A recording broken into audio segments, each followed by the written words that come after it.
Supreme Court postpones hearings on Imo and Zamfara governorship elections.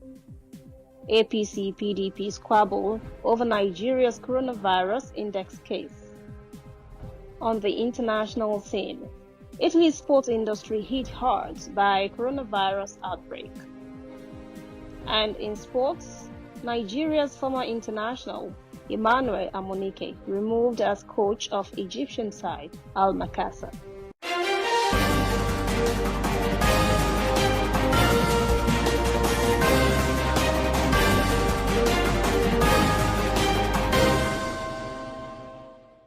This is ANN News.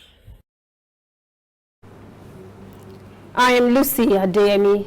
2 hearings, 2 adjournments. That's what happened at the Supreme Court earlier today when hearings on the review of Imo governorship election judgment and the hearing on the application to reverse its Zamfara governorship judgment came up. Emeka Ihedioha wants the highest court in the land to review its judgment in which he was removed as Imo State governor. He also wants the court to sack current governor Hope Uzodimma so he can return to the governor's mansion. Ihedioha was removed in January after the Supreme Court affirmed Uzodimma of the People's Democratic Party as winner of the governorship elections. Meanwhile, hearings were also adjourned till mid-March on an application asking for reversal of the Supreme Court judgments on the gubernatorial and other elections held in Zamfara State in January. The court had declared those elections invalid. It said the primaries were improperly conducted ahead of those elections. As a result, APC lost the governorship and House of Assembly seats to the People's Democratic Party, PDP. Today's adjournment is to allow court processes and hearing notices to be served on the respondent councils. The Imo hearing is set for tomorrow, while the Zamfara hearing will hold on March the 19th.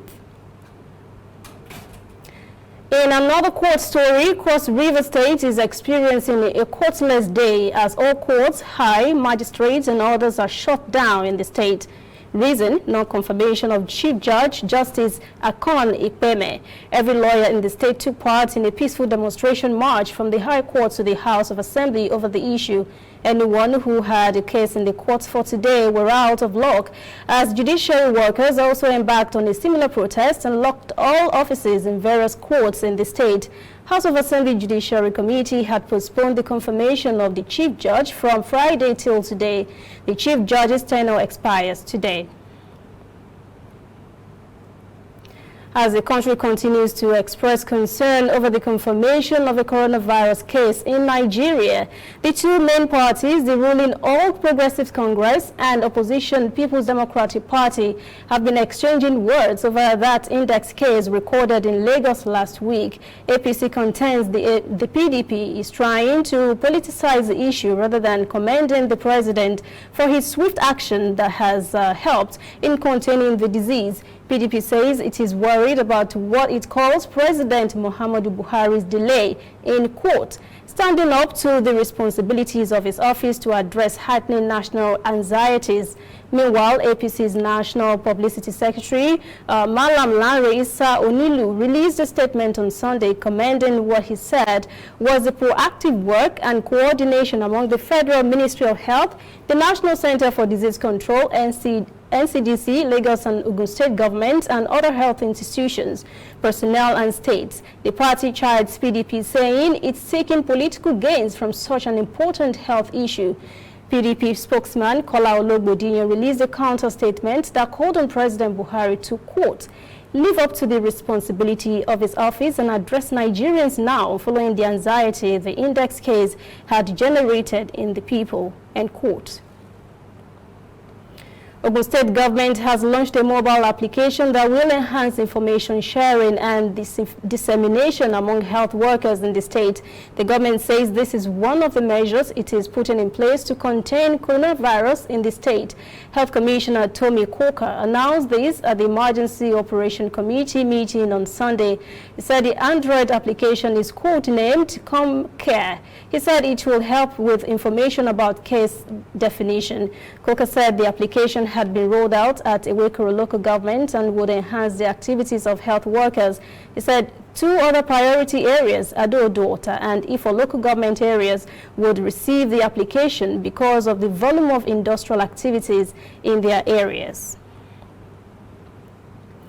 A human rights group, Prison Inmate Development Initiative, PD Nigeria, is putting to a test the federal government initiative to release repentant members of the Boko Haram sect. The group is asking for the release of all repentant inmates serving various jail terms in correctional centers across the country. The group says this will be the fair, equitable and just thing to do. At a press conference in Bauchi on Sunday, PD Nigeria Executive Director Mbami Iliasapka demanded the immediate release of all inmates in various correctional facilities who are, quote, repented ex-offenders just like the Boko Haram prisoners, end quote.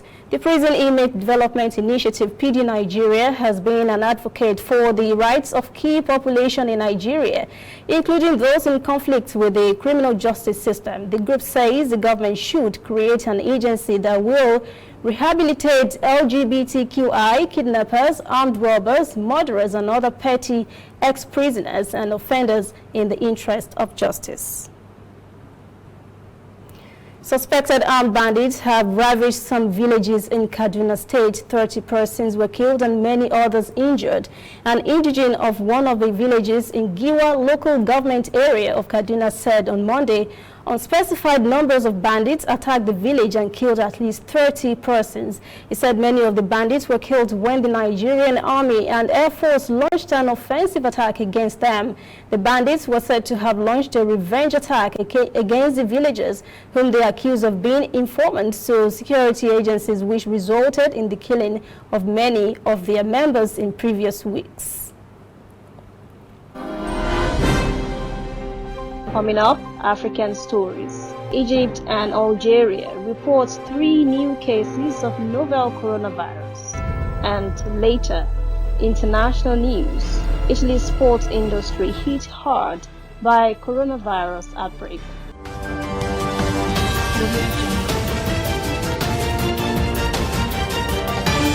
You are watching ANN.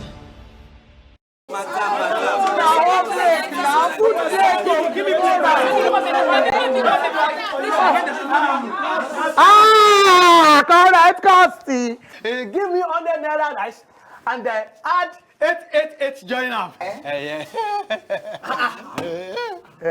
On top. Yes. Yes.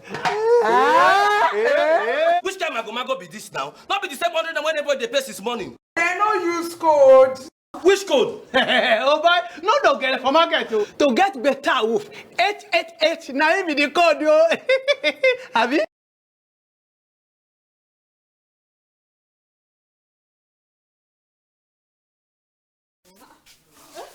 Madam, I beg, slap me 888.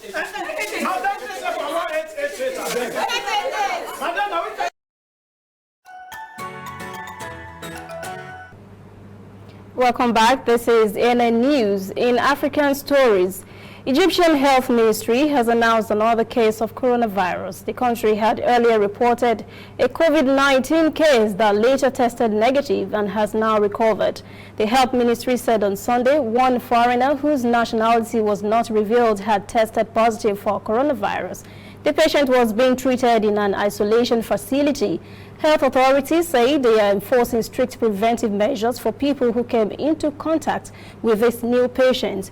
Reports indicate recently confirmed cases in France, the US, and Canada involve people who traveled to Egypt. French Health Minister Olivier Véran announced that 2 elderly persons who returned from a group trip to Egypt tested positive for the virus.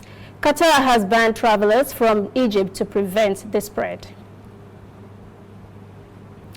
Algeria has also confirmed 2 new cases of coronavirus infections in a 53-year-old woman and her 24-year-old daughter, bringing the 3 confirmed cases in Algeria. The country's first case was confirmed last week in an Italian national whom authorities have already deported to Italy.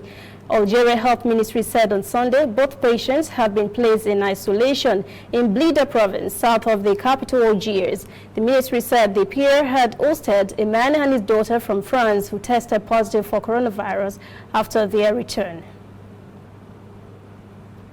Kenyan farmers are in despair as they watch their fields devastated by billions of locusts. 17 counties have so far been badly affected, and 3 counties are now embarking on a concerted effort to fight the locusts and save this county food supply.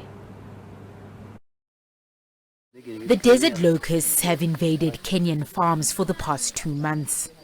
The counties of Laikipia, Isiolo, Samburu and Meru are working together to intensify aerial sprays to halt their spread. We've teamed up with the other counties. Our hub is Isiolo, Samburu, Meru and Laikipia, where we're getting a lot of support from other people, partners who've come in.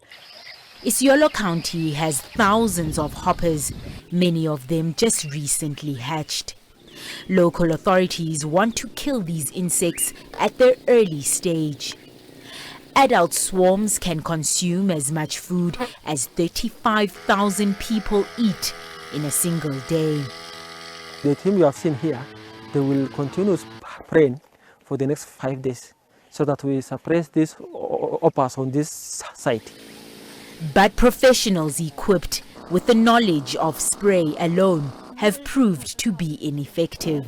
We don't have enough personnel. We need to move to communities.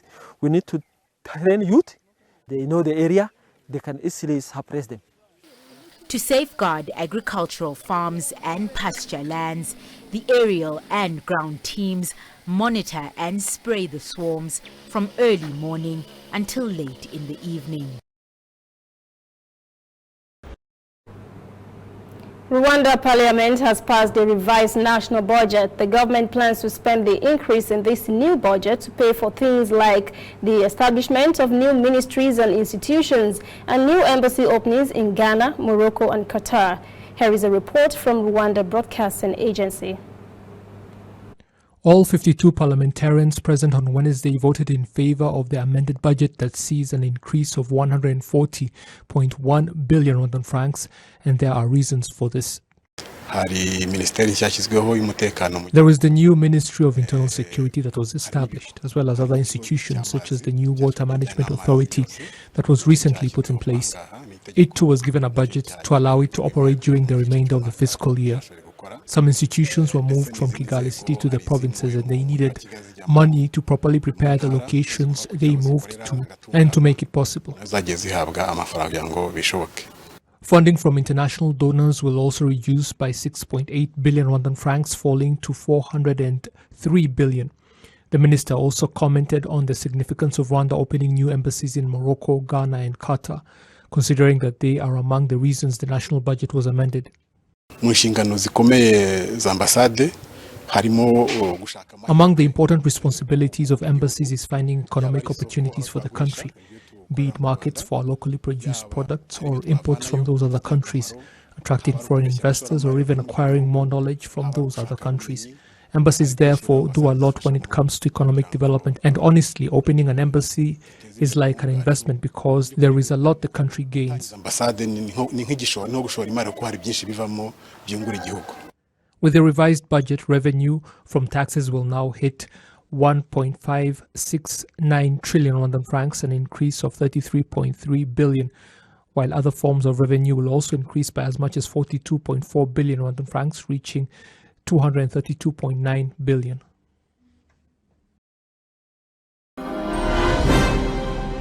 When we return, international news. Italy's sports industry hit hard by coronavirus outbreak. And later sports, Amunike dropped as Al Makata coach.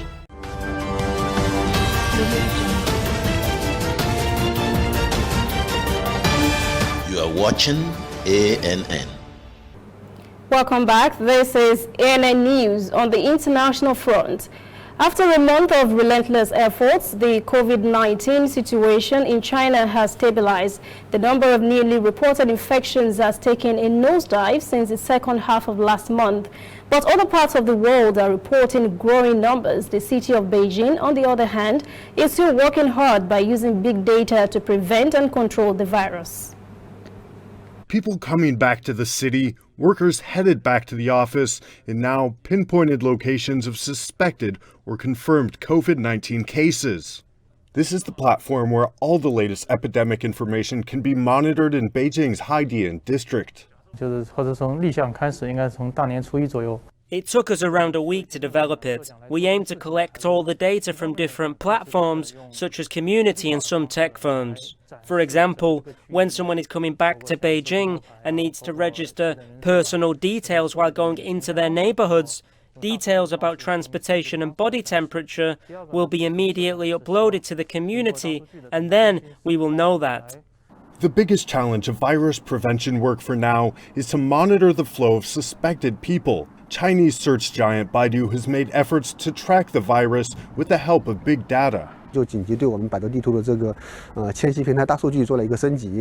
At the outset, we upgraded our Baidu Migration Index to provide information about travel flows of people from high-risk areas, such as Wuhan or Hubei province.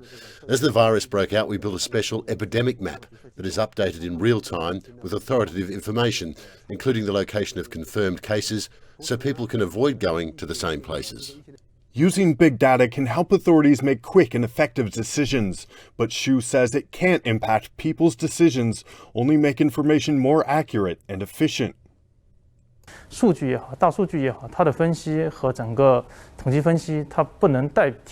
We need to link all this collected information together so as to improve the efficiency of data analysis. Then the government can make some hypotheses and prevention work based on this analysis. However, with the widespread collection of personal information, data security and the unauthorized use of it are becoming major concerns for the public. To address these concerns, the Cyberspace Administration of China recently emphasized it's important to protect personal data and has set a few principles to regulate third-party collection.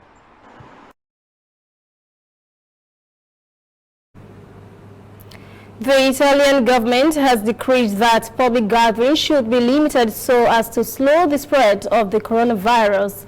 Italy's sports industry is faced with some tough decisions on what to do to keep fans and athletes safe. Reporter Natalie Carnell has the story.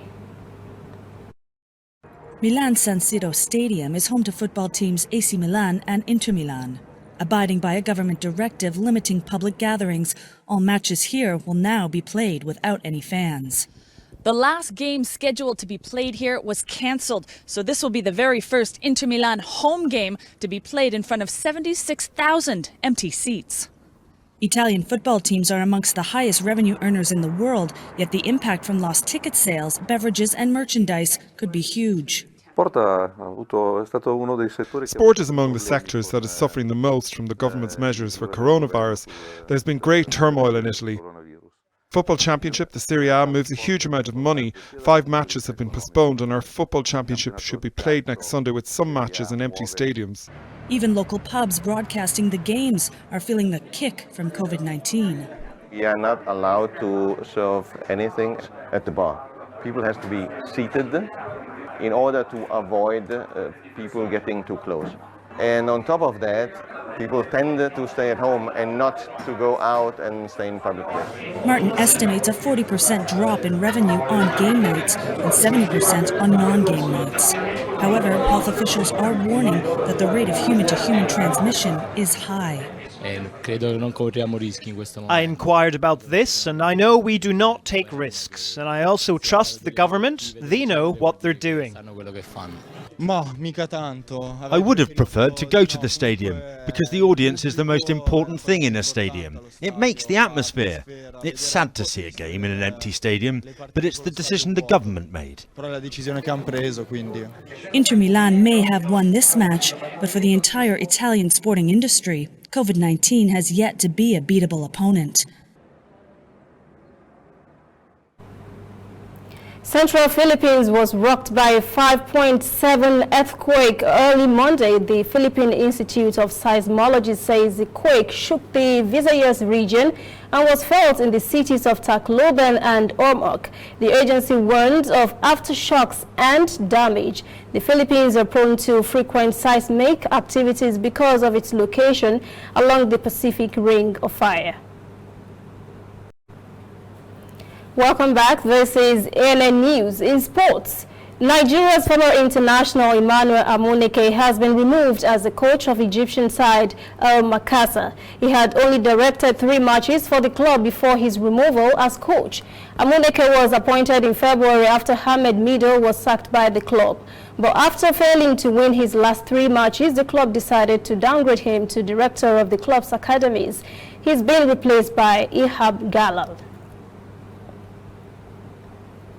Nigeria Table Tennis Federation is celebrating its players for securing their tickets to the Tokyo Olympics. NTTF President Engineer Ishaku Tikon has commended them for the feat.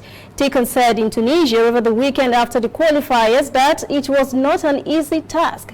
He praised Aruna Kadri, Olajide Omotayo, Olufunke Oshinaike and Ofyong Edem for making Nigeria proud at the Continental Table Tennis Fiesta that marked the last chance to qualify for Tokyo 2020 Olympics.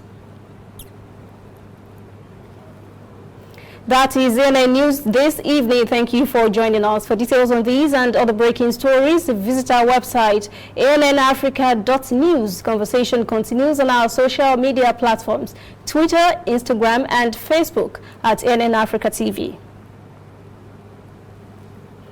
I am Lucy Adeyemi. Have a pleasant evening.